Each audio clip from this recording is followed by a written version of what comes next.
Oui, bonjour à tous. Merci. Quelques mots de la part de l'ARS PACA pour évoquer le fait qu'elle soutient et accompagne la prise en charge de la maladie à Cordes-Lévy dans sa globalité, dans l'idée d'un parcours de soins spécifique dont le développement est à aider sur l'ensemble de nos territoires. Donc au sein de l'ARS PACA, nous travaillons vraiment de manière transversale en impliquant tous nos services. Ça va des soins de proximité, l'offre sanitaire, l'offre médico-sociale, mais aussi les systèmes d'information, et sans oublier la démocratie sanitaire en santé, sachant bien l'importance de l'expérience des patients et des aidants, dont les retours nous permettent d'évoluer dans nos orientations. Alors actuellement, bien sûr, la RS PACA travaille également dans le cadre de la feuille de route nationale des maladies neurodégénératives, dont on peut noter tout de même le caractère évolutif, puisque en quelques mois, nous sommes en cours d'élaboration d'une version 2, à partir tout de même des remontées des territoires, des régions et de l'ensemble des interlocuteurs. Donc au sein de notre ARS, nous avons mis en place une équipe dédiée, bien sûr, pour le décliner au niveau de nos territoires, en prenant en compte leurs spécificités, parce que l'on sait bien qu'il existe déjà différentes structures de coordination, différentes structures de soins, voire même des projets d'expérimentation, mais que ce n'est pas pour cela que les parcours de soins sont fluides. Et au moins, nous y voyons un rôle d'accompagnement et de soutien par une collaboration, une communication entre l'ensemble de ces structures. Bien sûr, le rôle, l'implication des aidants, des familles ont toute leur place dans notre déclinaison régionale de notre feuille de route, de même avec l'implication dans la démocratie sanitaire en santé, avec la participation des représentants des associations au sein de notre conférence régionale de la santé et de l'autonomie dans la RS PACA. Donc notre idée, bien sûr, est que cette déclinaison aura abouti lorsque nous aurons des parcours de soins qui seront bien effectifs dans les territoires et surtout qui vont répondre aux besoins et aux attentes. Donc nous nous remercions l'organisation de ce colloque sur la maladie à Cordes-Lévy, et dont on voit bien que l'ordre du jour traduit vraiment la complémentarité indispensable entre les compétences et les expériences de chacun. Voilà, je vous remercie.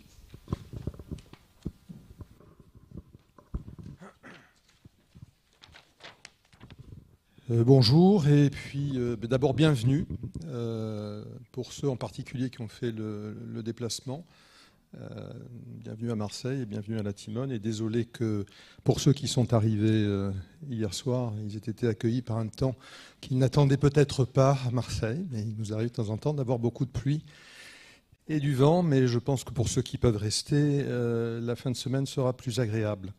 Il a fallu beaucoup de détermination, je pense à M. de Linares, pour organiser cette réunion. Il en faut beaucoup actuellement pour faire des réunions en partie présentielles dans le contexte que nous connaissons, et cette réunion devait se tenir, je ne me souviens plus d'ailleurs de la première date qui avait été fixée. Le 16 mars 2020. Voilà, donc dans une période que maintenant nous repérons tous, non pas à cause, excusez-moi monsieur le président de la CML, mais à cause du début de cette pandémie qui nous occupe. Je voudrais aussi saluer tous les participants à ce programme. C'est un programme remarquablement riche. Les patients, les proches, les professionnels, médecins et psychologues, tous de grande qualité. Et je pense que ce programme est extrêmement intéressant, extrêmement riche. Et puis évidemment, je salue une petite note amicale pour le professeur Paquet et le professeur Blanc, mes amis. Je voudrais dire deux petites choses en préambule, simplement, avant que finalement on rentre dans le vif du sujet. La première chose, c'est que c'est toujours un peu compliqué de définir une maladie. La définition d'une maladie, c'est vrai, elle est biologique et elle est clinique. Et on a de plus en plus des définitions d'ordre biologique, et Claire Paquet est bien placée pour ça, des définitions qui viennent de la neuropathologie. Et la neuropathologie de la maladie d'Alzheimer et des maladies apparentées a beaucoup évolué et nous a montré que les lésions que l'on considérait comme cardinales de la maladie d'Alzheimer n'étaient pas isolées et que souvent elles étaient associées à d'autres lésions dans le cerveau, et notamment ces fameux corps de Lévy. Mais il n'y a pas que les corps de Lévy, il y a d'autres lésions histopathologiques. Et de ce point de vue-là, on voit bien que la nosologie se complexifie, c'est-à-dire que ce qu'on appelle globalement maladie d'Alzheimer et maladie apparentée, c'est un ensemble de syndromes, notamment neuropathologiques, qui ont quand même quelque chose en commun. Je rappelle quand même que d'un point de vue neuropathologique, la maladie à corps de Lévy est le plus souvent associée à une maladie d'Alzheimer du point de vue neuropathologique, mais avec des particularités. Et là, c'est l'aspect clinique, et je pense que l'initiative qu'a pris M. de Linares s'inscrit dans cette direction-là, c'est d'attirer l'attention sur des profils cliniques très différents de patients qui peuvent partager certaines caractéristiques neuropathologiques, mais qui ont des caractéristiques cliniques qui leur sont propres, et ce qu'on appelle la maladie à corps de Lévy a effectivement des caractéristiques cliniques qui lui sont propres, et notamment par le fait que c'est certes une maladie cérébrale, mais d'une certaine manière c'est aussi une maladie de système avec aussi des lésions extracérébrales. Et c'est le cas aussi pour d'autres syndromes. Par exemple, un malade d'Alzheimer qui a une forme visuelle de maladie d'Alzheimer, cela existe, ou une forme linguistique de maladie d'Alzheimer n'a pas du tout le même vécu, la même histoire, le même parcours qu'un patient qui présente la forme prototypique avec des problèmes de mémoire. Donc, il me semble très utile, effectivement, d'attirer l'attention sur les caractéristiques, sur les profils cliniques, parce que ce que vous, patients et aidants, vous vivez au quotidien, c'est bien la clinique. La deuxième remarque que je voulais faire, juste pour terminer, c'est qu'on vit une période très difficile sur le plan des soins, et merci beaucoup au Dr Ferrand de représenter l'ARS ici. Je vais simplifier, mais en gros, ce qui intéresse les directeurs d'hôpitaux actuellement, c'est les urgences et le Covid. En dehors de ça, les maladies chroniques sont assez peu défendues, mais l'ARS PACA est là, et encore une fois, je l'en remercie. Et les maladies chroniques en dehors du cancer en particulier, et les maladies neurodégénératives dans le cadre des maladies chroniques tout particulièrement.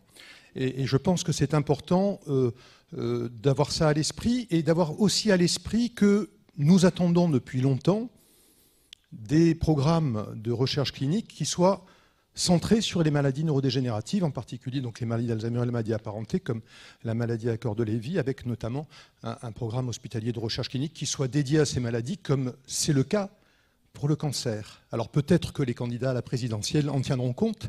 En tout cas, moi je le souhaite, je l'appelle de mes voeux. Je salue aussi Claire Paquet avec sa casquette référente recherche pour le plan maladie neurodégénérative. Mais il y a quand même effectivement une inquiétude, et je crois, et ça sera le mot de la fin, que au-delà des différences, il faut rester unis. L'union fait la force. Et donc j'engage effectivement toutes les associations qui s'inscrivent dans le cadre de la maladie d'Alzheimer et des maladies apparentées à rester unis pour défendre de manière inlassable ces pathologies auprès des autorités, tant au plan des soins que de la recherche. Voilà, je vous souhaite une bonne réunion, et je crois que je laisse la parole à Madame la présidente ou à la représentante de France Parkinson. Ferrand. Ah, Madame Ferrand, elle vient de parler. Madame Chaptal, pardon. Je suis désolée, je ne les connais pas. Merci et bonjour à tous. Donc, l'association France Parkinson, que je représente aujourd'hui en ma qualité de responsable régionale, est heureuse de s'associer à l'association des aidants et malades à corps de Lévy à l'occasion de ce colloque. Nous le savons, le diagnostic initial ou premier qui précède celui de la maladie à corps de Lévy était bien souvent attribué au Parkinson ou à Alzheimer. Et nombreux sont les patients qui entrent dans la maladie par un premier contact avec France Parkinson ou France Alzheimer. Ce ne sera qu'au terme de plusieurs années d'évolution de la maladie que seront finalement diagnostiquées une forme à corps de Lévy. Nous avons donc salué et soutenu la création de l'association A2MCL pour ce qu'elle signifie de la particularité de la maladie à corps de Lewy et de sa nécessité à être considérée comme telle. Tout comme personne ne se résume à la pathologie qui la touche, un patient n'est la propriété d'aucune association et nous devons unir nos efforts pour servir au mieux les intérêts de chaque malade et de ses aidants en apportant information, formation, accompagnement et également en finançant la recherche. Ce que nous apprennent les recherches sur Parkinson éclaire les connaissances sur la maladie à corps de Lewy. Et réciproquement, cette conférence contribue à cette meilleure connaissance et reconnaissance de la maladie à corps de Lewy. Et nous remercions M. de Linares pour cette invitation à partager ses travaux. Merci beaucoup. Merci. Alors moi, je vais me mettre derrière le pupitre parce que j'ai effectivement à faire. Donc j'ai besoin de mon papier. Voilà. Donc beaucoup de remerciements parce que la reconnaissance, voilà, le soutien que beaucoup de personnes ont apporté à l'association depuis sa création est tel que je tiens à remercier tous ceux qui ont contribué à faire en sorte que l'association, après bientôt 3 ans d'existence, est maintenant ce qu'elle est. Alors d'abord, je vais remercier le professeur Secaldi qui représente aujourd'hui les hôpitaux de Marseille et de la Timone.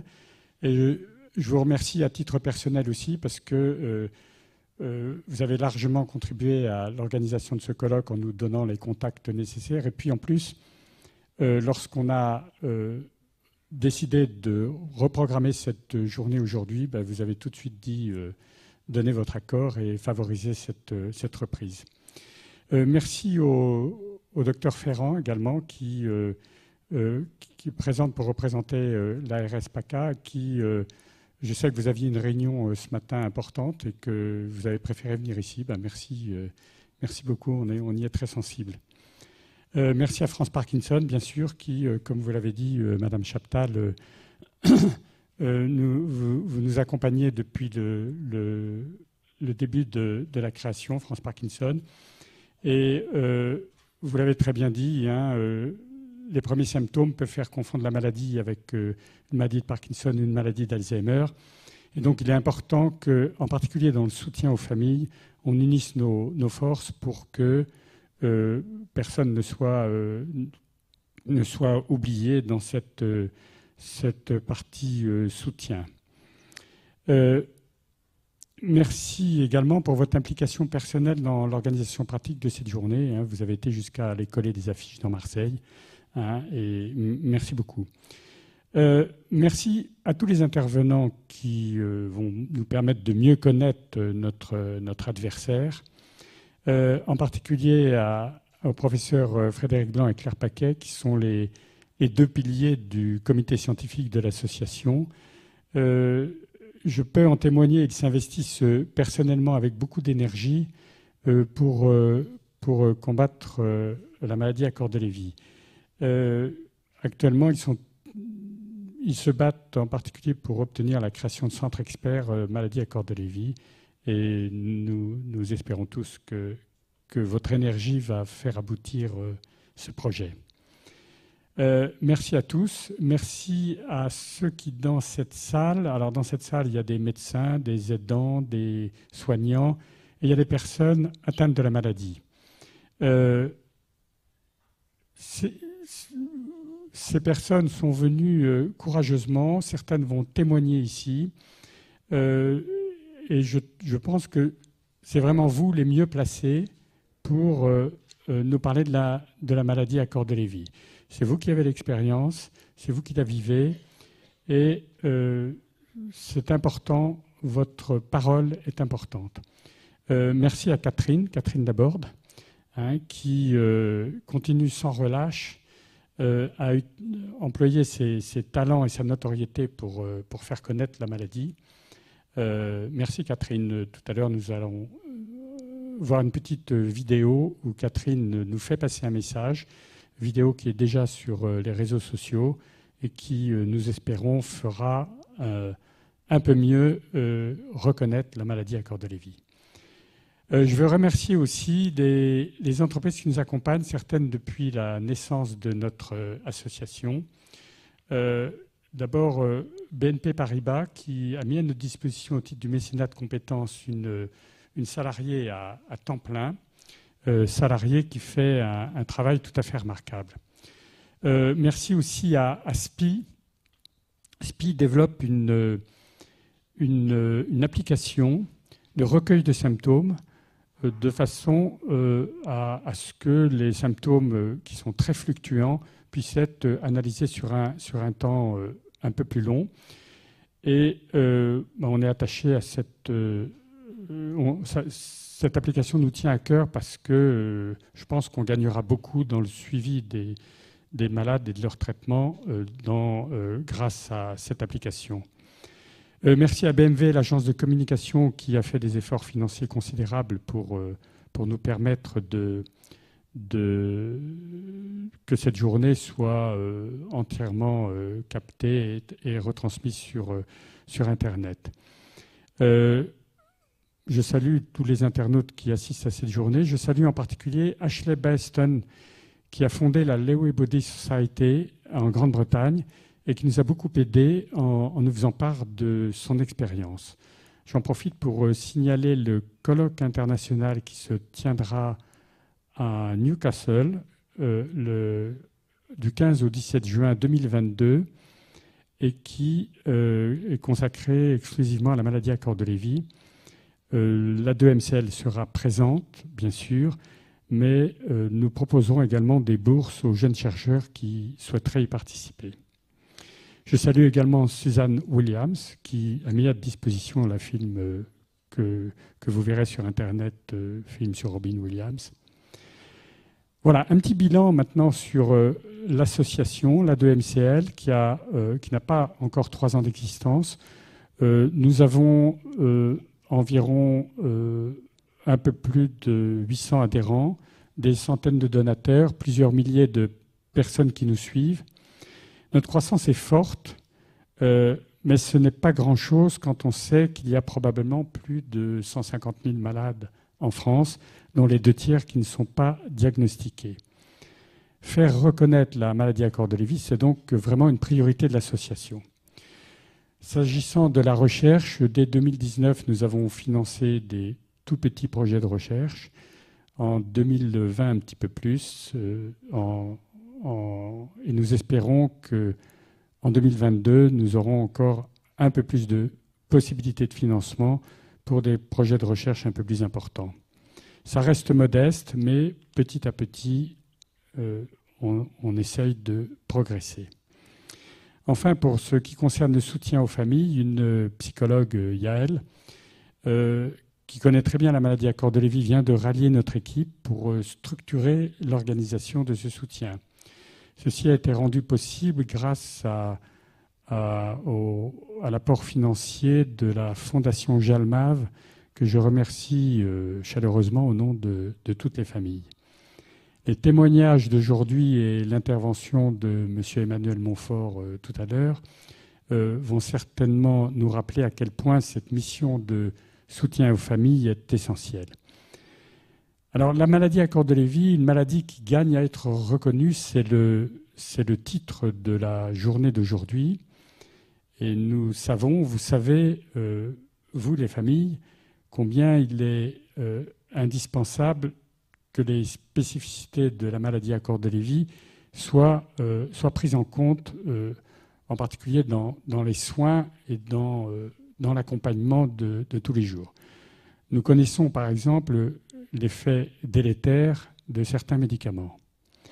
Nous savons combien les personnes malades sont lucides, hypersensibles et presque toujours très anxieuses. Mais la maladie à corps de Lévy doit être d'abord reconnue au sens propre, c'est-à-dire identifiée, c'est-à-dire diagnostiquée le plus tôt possible. Alors, je sais que beaucoup de familles pourraient témoigner ici de l'errance diagnostique qu'elles ont subie. Je peux moi-même en témoigner, et des conséquences que ça génère dans la vie et dans l'accompagnement des personnes malades. Les bénévoles qui répondent tous les jours au téléphone pourraient dire aussi à quel point l'errance diagnostique est quelque chose de difficile à vivre. L'amélioration du diagnostic, pour nous, ça doit vraiment être une priorité. Même si les maladies, toutes ces maladies neurodégénératives ont des points communs, c'est évident, elles ont vraiment besoin d'être différenciées, et on a vraiment besoin que la maladie à corps de Lévy sorte du silo des maladies d'Alzheimer ou des maladies de Parkinson ou des maladies psychiatriques. Pour cela, nous pensons, j'en ai parlé, nous pensons que la création des centres experts consacrés à la maladie à corps de Lévy, comme il en existe pour toutes les autres maladies neurodégénératives, est absolument indispensable. Nous pensons aussi qu'il faut modifier la terminologie des affections longue durée de façon à éviter la confusion avec d'autres maladies, en particulier la maladie d'Alzheimer. Enfin, en 2021, alors que la maladie à corps de Lévy est identifiée depuis presque 30 ans, je pense qu'il est temps de nommer par son nom la maladie et d'éviter les termes flous comme maladie apparentée Alzheimer ou apparentée Parkinson, parce que les premiers symptômes sont des symptômes cognitifs ou des symptômes des troubles moteurs.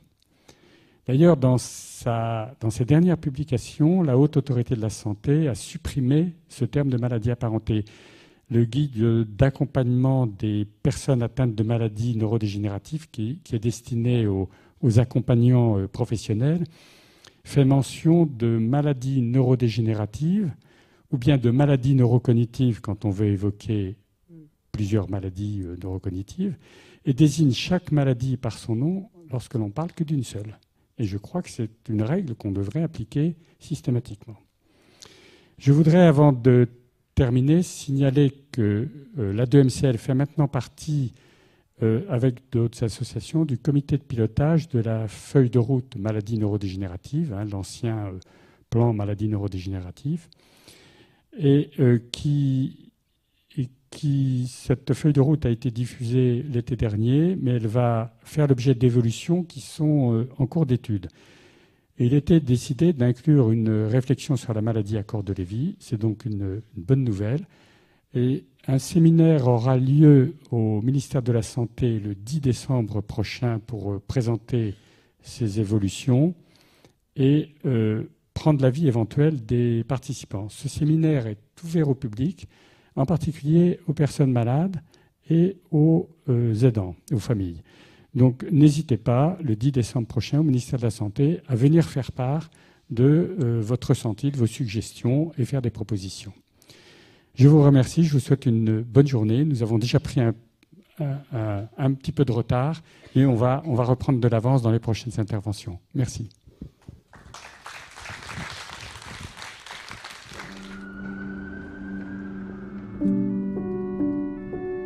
Christine Guérin, 61 ans, souffrait de troubles hallucinatoires aigus.